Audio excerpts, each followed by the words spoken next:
Hey y'all, it's Brianna, and today I want to talk to you about glitter wands.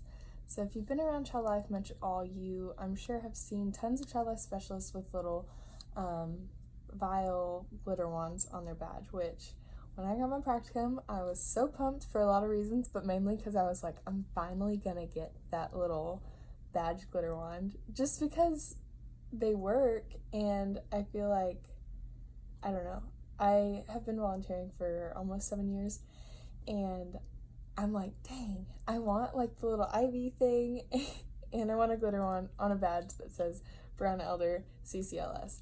And so I was super pumped. And I got the chance to make them. I've made quite a few different activities that we've done at the hospital. And then I made some again during my practicum. And they're a lot of fun, and I'm going to talk about like different reasons why we love glitter wands, and some of the uses and beneficial reasons to have them and make them. So I'm going to show you 3 examples. So this one,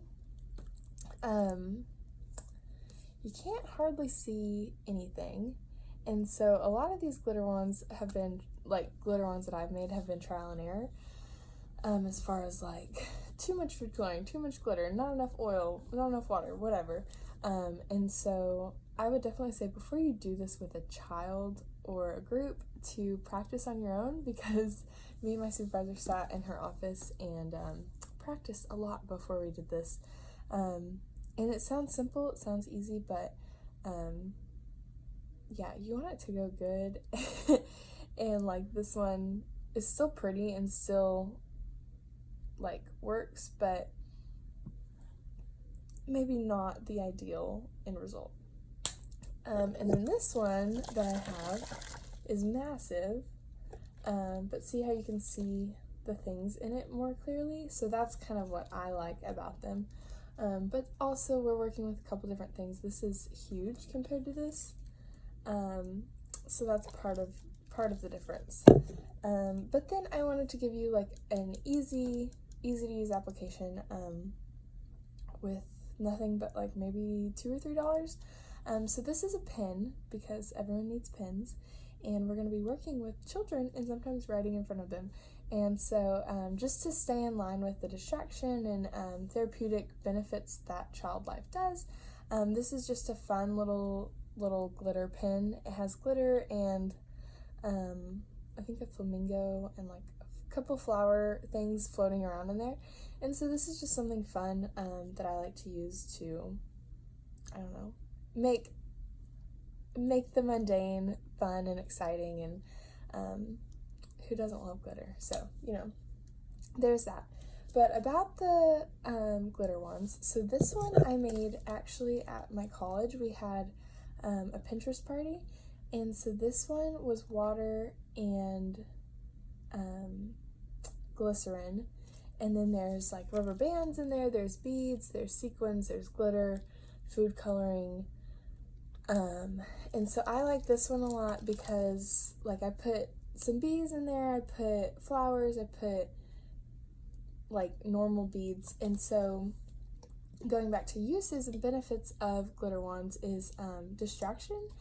And so Child Life has been known to be all about I Spy books and using I Spy books to help as a way to get kids distracted from something. So this is a really great tool for can you find the butterfly? And then you have to turn and you have to look, and then you're like, oh no, the letters are in the way. And so just something to use for children and siblings both. They're going to doctor's appointments and waiting in waiting rooms and waiting on procedures, and just so this is something, no technology is required. It won't die on you.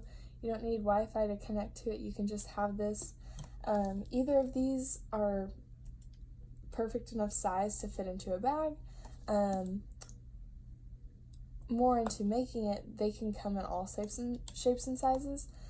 So that just kind of depends on what resources you have and what you're working with. But it's therapeutic to just watch and to play with, and see, like almost like a lava lamp, or like people love to flip over the sand time, the sand timer things, like a 1 minute sand timer. And so this is just that, and it's just fun to play with and use and look at. But then also the making process. Children are given the opportunity to choose, make decisions, and we know in hospitalization a lot of times children lose that autonomy. They don't have the freedom to make decisions and to say more of this or less of this, or I want this. They're told, you do this now, you do this. So it gives them a lot of choices to make. And so one thing, as someone who is facilitating this activity, is to go in knowing that it may not be beautiful. I have made a bunch, and I struggled with, do I say, like, don't do that, or do I just let them do it and let them have the end result? So this kid turned out with one, and it was just, like, murky. You couldn't see through it, and it was just, like, sludge. But we made a couple. So there was, like, the fun, pretty one, like this, and then you had, like, the sludge junk thing. And even that just goes, it's a teaching moment to see, like, oh, okay, we should have used less of this or more of this. And then you can talk about the differences between the two and why they turned out differently. So yeah, I think they're super fun. Definitely practice before, and I would say I bought some really, really tiny beads because they were tiny tubes. But I would say no-go on that, or at least bring, like, little tiny scoops to pick up beads with, because it ended in a huge mess with beads everywhere.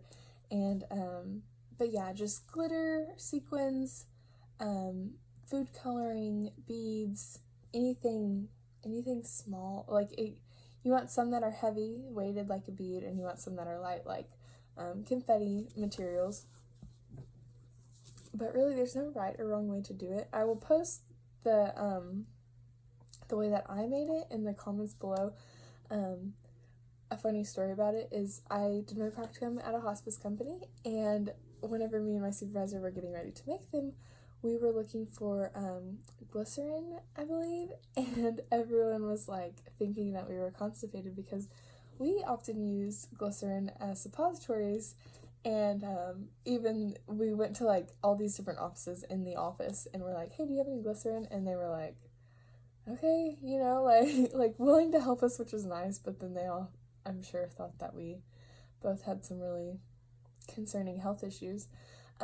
We ended up using mineral oil or mineral water, because that's what we could find at the drugstore, and used more of that than water. So some websites say, like, half and half, and we did more of the mineral water and less actual, like, tap water. And then I would say light on the food coloring so that you can see through what you're putting in there. And then, hot glue. We use hot glue to seal the caps so that you don't get water and oil and beads all over the place. There's a lot of different kinds of containers that you can use. This is a Voss water bottle, which is what I've used at the hospital and a couple other different occasions. And then this is just a simple test tube, test tube sort of thing. What we used for my practicum was bigger test tubes, and they were more test tube shaped than this. But I think this is a really great size and probably a good price, and you're not using all your materials on one thing, whereas the larger the container, the more supplies you need. So just something to consider, but I think they're great tools and a lot of fun in the making and after you make them. So yeah, I hope you all have a lot of fun with your glitter ones, and good luck.